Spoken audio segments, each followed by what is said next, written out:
ওম শান্তি। আজকের মূল্য তারিখ 2/6/2025। বাবা বলেন, সমস্ত খেলা দুটি কথার উপর ভিত্তি করে রচিত, ভারতের জয় আর ভারতের পরাজয়। ভারতে সত্যযুগ আদির সময় পবিত্র ধর্ম ছিল, আর এখন হলো অপবিত্র ধর্ম। বাচ্চারা, তোমরা রাবণের উপর জয়প্রাপ্ত করে জগজ্জিৎ তৈরি হচ্ছ। প্রতি মুহূর্তে নিজেদেরকে আত্মা মনে করো। এই শরীর তো এখানকার 5 তত্ত্ব দিয়ে তৈরি হবে, আবার বিনাশ হবে, পুনরায় তৈরি হবে, কিন্তু আত্মা তো অবিনাশী। बाबा कहते हैं, मीठे बच्चे, याद में रहो तो दूर होते भी साथ में हो। याद से साथ का भी अनुभव होता है और विक्रम भी विनाश होते हैं।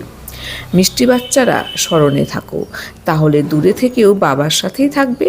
স্মরণে থাকলে বাবার সাথে থাকারও অনুভব হয়, আর বিকর্ম বিনাশ হয়।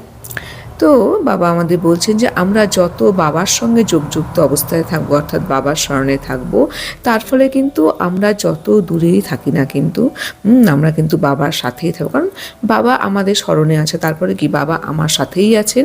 বুদ্ধি আমার সবসময় বাবার সঙ্গে যোগযুক্ত অবস্থায় থাকলেই কিন্তু আমার অনুভব হবে যে বাবা যেন আমার সাথেই রয়েছেন, এবং তার ফলে কিন্তু আমাদের জন্ম জন্মান্তরের বিকর্ম বিনাশ হবে। প্রশ্ন, दूरदेशी बाप बच्चों को दूरादेशी बनाने के लिए कौन सा ज्ञान देते हैं? दूरदेशी बाबा বাচ্চাদেরকে दूरदेशी বানানোর জন্য কোন জ্ঞান প্রদান করছেন? उत्तर, आत्मा कैसे चक्र में भिन्न भिन्न वर्ण में आती है, इसका ज्ञान दूरादेशी बाप ही देते हैं। तुम जानते हो, अभी हम ब्राह्मण वर्ण के हैं। इसके पहले जब ज्ञान नहीं था तो शुद्ध वर्ण के थे, उसके पहले वैश्य वर्ण के थे। दूर देश में रहने वाला बाप आकर ये दूरादेशी बनने का सारा ज्ञान बच्चों को देते हैं। সৃষ্টিচক্রে আত্মা কিভাবে ভিন্ন ভিন্ন বর্ণে আসে, এই জ্ঞান দূরদর্শী বাবাই প্রদান করেন। তোমরা এখন জেনেছো যে এখন তোমরা হলে ব্রাহ্মণ বর্ণের। ইতিপূর্বে যখন তোমাদের কাছে এই জ্ঞান ছিল না, তখন তোমরা ছিলে শূদ্র বর্ণের, তারও পূর্বে বৈশ্যবর্ণের ছিলে। দূরদেশের বাসিন্দা বাবা এসে বাচ্চাদেরকে দূরদর্শী বানানোর জন্য এই জ্ঞান প্রদান করছেন। বাবা এসে আমাদের সকল অজ্ঞান অন্ধকার থেকে মুক্ত করছেন। তিনিই কিন্তু এসে আমাদের দূরদর্শী বানাচ্ছেন। তিনি এসে আমাদের বুঝিয়েছেন যে আমাদের আত্মা এই সৃষ্টিচক্রে কীভাবে ভিন্ন ভিন্ন বর্ণে আসে। তিনি বলেছেন যে আমরা তো, বাবা যখন এসে আমাদের জ্ঞান প্রদান করলেন, তিনি যখন আমাদের ব্রহ্মমুখ বংশাবলী ব্রাহ্মণদের রচনা করলেন, তখনই কিন্তু আমরা ব্রাহ্মণ বর্ণ হলাম। কিন্তু যতক্ষণ আমরা অজ্ঞান ছিলাম, আমরা নিজেকে জানতাম না, বাবাকে চিনতাম না, আমরা জ্ঞান সম্বন্ধে অবগত ছিলাম না, তখন কিন্তু আমরা ব্রাহ্মণ বর্ণ ছিলাম না, তখন আমরা শূদ্র বর্ণে ছিলাম। তারও কিন্তু পূর্বে আমরা বৈশ্যবর্ণে ছিলাম। তো এইভাবে কিন্তু আমাদের দূর দেশের অর্থাৎ আমাদের পরমধামের বাসিন্দা আমাদের বাবা কিন্তু এসে আমাদের এইভাবে কিন্তু জ্ঞান প্রদান করছেন। मीठे मीठे सिखलाते बच्चों प्रति माता पिता बाप दादा का याद प्यार और गुड मॉर्निंग। रूहानी बाप की रूहानी बच्चों को नमस्ते। हम रूहानी बच्चों की रूहानी बाप दादा को याद प्यार गुड मॉर्निंग और नमस्ते नमस्ते नमस्ते। धारणा के लिए मुख्य सार नंबर 1, जीते जी देह अभिमान से गलने का पुरुषार्थ करना है। इस पुरानी जुत्ती में जरा भी ममत्व ना रहे। জীবিত থেকেও দেহ অভিমান থেকে ভুলে থাকার পুরুষার্থ করতে হবে। দেহরূপী এই পুরনো জুতোর প্রতি এতটুকুও যেন মোহ না থাকে। তো বাবা আমাদের বলছেন যে আমাদের এই জীবিত অবস্থা থেকেও কিন্তু আমাদের নিজেদেরকে দেহে অভিমান থেকে ভুলে থাকার পুরুষার্থ করতে হবে, যে আমি দেহ নই। এই কিন্তু আমাদের পুরুষার্থ করতে হবে, নিজের স্বরূপে নিজের স্বধর্মে টিকে থাকার পুরুষার্থ করতে হবে এই জীবিত অবস্থায় থেকেই। বাবা তাই বলছেন যে এই যে দেহরূপী পুরানি জুতো, অর্থাৎ বাবা আমাদের এই দেহরূপকে পুরনো জুতোর সঙ্গে কম্পেয়ার করেছেন। তিনি বলছেন যে এর প্রতি তোমাদের এতটুকু মোহ না থাকে, তোমরা যাতে নিজের স্বরূপে টিকে থাকতে পারো, এই রাস্তা কিন্তু বাবাই আমাদের বলে দিচ্ছেন। नंबर 2, सच्चा ब्राह्मण बन कीड़े पर सच्चा ब्राह्मण बन कीड़ों पर ज्ञान की भूभू कर उन्हें आप समान ब्राह्मण बनाना है। সত্যিকারের ব্রাহ্মণ হয়ে কীটের উপর ভ্রমরের গুঞ্জন করার ন্যায় অজ্ঞানী আত্মাদের কাছে জ্ঞানের গুঞ্জন করে তাদেরকেও নিজের সমান ব্রাহ্মণ বানাতে হবে। বাবা আমাদের সুন্দর বুঝিয়ে বলেন যে আমরা কীভাবে অজ্ঞানী আত্মাদের উপর কীভাবে তাদেরকে জ্ঞানের গুঞ্জন করে তাদেরকে নিজের সমান ব্রাহ্মণ বানাবো, সে যুক্তি কিন্তু বাবা আমাদের বলে দিলেন। वरदान। अमृत बेले का महत्व जानकर खुले भंडार से अपनी झोली भरपूर करने वाले तकदीरवान भवो।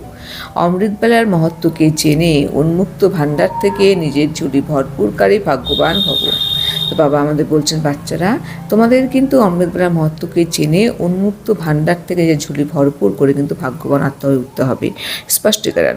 अमृत बेले वरदाता भाग्य विधाता से जो तकदीर की रेखा खिंचवाने चाहो खिंचवा लो, क्योंकि उस समय भोले भगवान के रूप में लवफुल है, इसलिए मालिक बनो और अधिकार लो।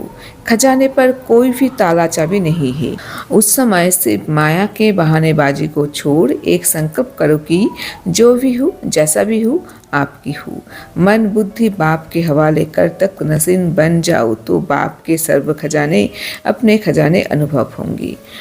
অমৃত বেলায় বরদাতা ভাগ্যবিধাতার থেকে যতটা ভাগ্যের রেখা টানতে চাও টেনে নাও, কেননা সেই সময় ভোলা ভগবানের রূপে লাভফুল থাকেন। এই জন্য মালিক হও আর অধিকার নাও। খাজানার উপর কোনো তালাচাবি দেওয়া নেই। সেই সময় কেবল মায়ার বাহানাবাজি অজুহাত ছেড়ে একটাই সংকল্প করো যে আমি যা আছি যেরকম আছি বাবা তোমার আছি। মন বুদ্ধি বাবাকে অর্পণ করে সিংহাসনধারী হয়ে যাও, তাহলে বাবার সকল খাজানা নিজের খাজানা অনুভব হবে। সকল খাজানা নিজের খাজানা অনুভব হবে। তো বাবা আমাদের বলছেন যে অমৃত বেলায় আমরা যত বাবাকে স্মরণ করবো, আমাদের যে বাবা হলো আমাদের বরদাতা ভাগ্যবিধাতা, তো আমরা যতটা কিন্তু সে সময় ভাগ্য করতে চাই আমরা কিন্তু সে সময় কিন্তু ভাগ্য করতে পারি বাবার থেকে সেই বরদান নিয়েই, কারণ সেই সময় কিন্তু আমাদের ভোলা ভগবান কিন্তু লাভফুল থাকেন। তো সেই সময় কিন্তু বাবা সন্তানদের সাথে গিয়ে সাক্ষাৎ করতে আসেন। তো আমরা যত মালিক হয়ে অধিকার নেব তার ফলে কিন্তু আমাদের উন্নতি হবে, কারণ সেই সময় কিন্তু খাজানার উপর কোনো তালা চাবি দেওয়া নেই। শুধু আমাদের কি করতে হবে, আমাদের মায়ার বাহানাবাজি কিন্তু করলে আমাদের হবে না। এটিকে ছেড়ে কিন্তু আমাদের বাবার সঙ্গে যোগযুক্ত অবস্থায় আমাদের অবশ্যই বসতে হবে। আমি আর বাবাকে বলতে, বাবা আমি যা আছি যেরকম আছি বাবা আমি তোমার। তো সবসময় মন বুদ্ধিকে বাবার কাছে অর্পণ করে আমাদের সিংহাসনধারী হয়ে যেতে হবে, তার ফলে কিন্তু বাবার সকল খাজানা আমাদের নিজের খাজানা অনুভব হবে। স্লোগান। सेवा में यदि स्वार्थ मिक्स है तो सफलता भी मिक्स हो जाएगी, इसलिए निस्वार्थ सेवाधारी बनो। সেবাতে যদি স্বার্থ মিক্স থাকে তাহলে সফলতাও মিক্স হয়ে যাবে, সেই জন্য নিঃস্বার্থ সেবাধারী হও। বাবা আমাদের বলছেন, বাচ্চারা তোমরা যখন সেবা করবে তোমাদের যেন সেই সেবা নিঃস্বার্থ হয়, কারণ যদি তোমাদের সেবার মধ্যে কোনো রকম স্বার্থ মিক্স থাকে, স্বার্থের বশীভূত তোমরা সেবা করো, তাহলে কিন্তু তোমাদের সাকসেসও কিন্তু তোমরা সেই সাফল্য যে অর্জন করবে তার মধ্যে তোমাদের কিন্তু মিক্স থাকবে। তাই বাচ্চা তোমরা নিঃস্বার্থ সেবাধারী হয়ে ওঠো। ওম শান্তি।